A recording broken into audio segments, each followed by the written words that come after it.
ഇത് പറയാത്തൊരു ദിവസം നമുക്ക് കഴിഞ്ഞു പോകാൻ പാടില്ല. നമ്മളെ അദ്കാറു സബാഹിലുണ്ട്, അദ്കാറുൽ മസായിലുണ്ട്. അല്ലാഹുമ്മ അസ്തുർ ഔറാത്തി, അല്ലാഹുവേ എന്റെ ഔറത്തുകളൊന്നും വെളിച്ചത്ത് കൊണ്ടുവരരുതേ എന്ന് പറഞ്ഞാൽ ഔറത്ത് എന്നുള്ളതിന് അവിടെ രണ്ട് വിശാലമായ മീനിങ് ഉണ്ട്. ഒന്നെന്റെ ബോഡിയിൽ മറ്റുള്ളവർ കാണരുതേ എന്ന് ഞാൻ ആഗ്രഹിക്കുന്ന ഗോപ്യസ്ഥാനങ്ങളൊന്നും ഒരിടത്ത് വെച്ചും വെളിവാകരുതേ.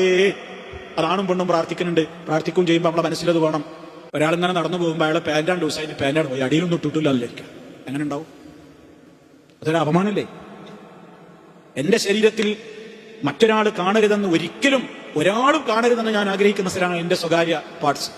അത് പരസ്യമായിട്ടാണ് കാണി വന്നാലും. അത് മാത്രമല്ല, ഒരു സ്ത്രീ, ആ സ്ത്രീക്ക് കുറെ ഔറത്തില്ലേ, അത് മറച്ചു വെക്കപ്പെടേണ്ടതല്ലേ? അതതിന്റെ ബാഹ്യമായ അർത്ഥം. ഇനി അതിന് ആന്തരികമായ അർത്ഥമുണ്ട്.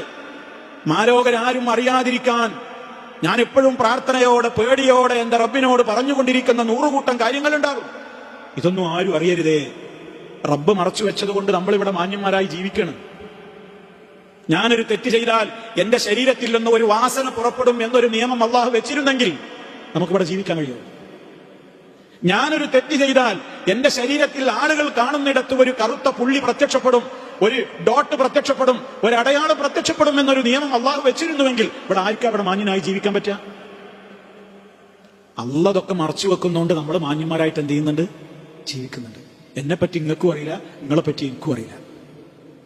ആ ലൈഫിനെ കുറിച്ചാണ് നമ്മൾ അള്ളാഹിനോട് കരഞ്ഞു പറയാ, അല്ലാഹുമ്മ അസ്തുർ ഔറാത്തി, എന്റെ പോരായ്മകള് ഈ ലോകത്തും പരലോകത്തും ആലോകരുടെ മുമ്പിൽ പ്രദർശിക്കപ്പെടാതെ നീ മറച്ചു വെച്ച് അനുഗ്രഹിക്കണേ. നമ്മൾ അല്ലാഹുമ്മ ഗഫിർലി എന്ന് പറയുമ്പോൾ വരെ അതിൽ ആ മീനിങ് ഉണ്ട്. ഗഫറ എന്ന് പറഞ്ഞാൽ അതിൽ അള്ളാഹു അഫ്വ് ചെയ്തു എന്നുള്ളതിന് പുറമെ സതറ എന്നൊരു മീനിങ് കൂടി അതിലുണ്ട്. എന്റെ പാപങ്ങളൊക്കെ നീ പൊറത്തു തരണം എന്ന് മാത്രമല്ല, മറച്ചു വെക്കണം എന്നും കൂടി ഉണ്ട് അതിന്റെ അർത്ഥം. വാസ്തവത്തിൽ ഗഫറ എന്ന പ്രയോഗം മിഗ്ഫർ, അറബി ഭാഷയിൽ ഒരു മിഗ്ഫർ എന്നൊരു വേർഡുണ്ട്.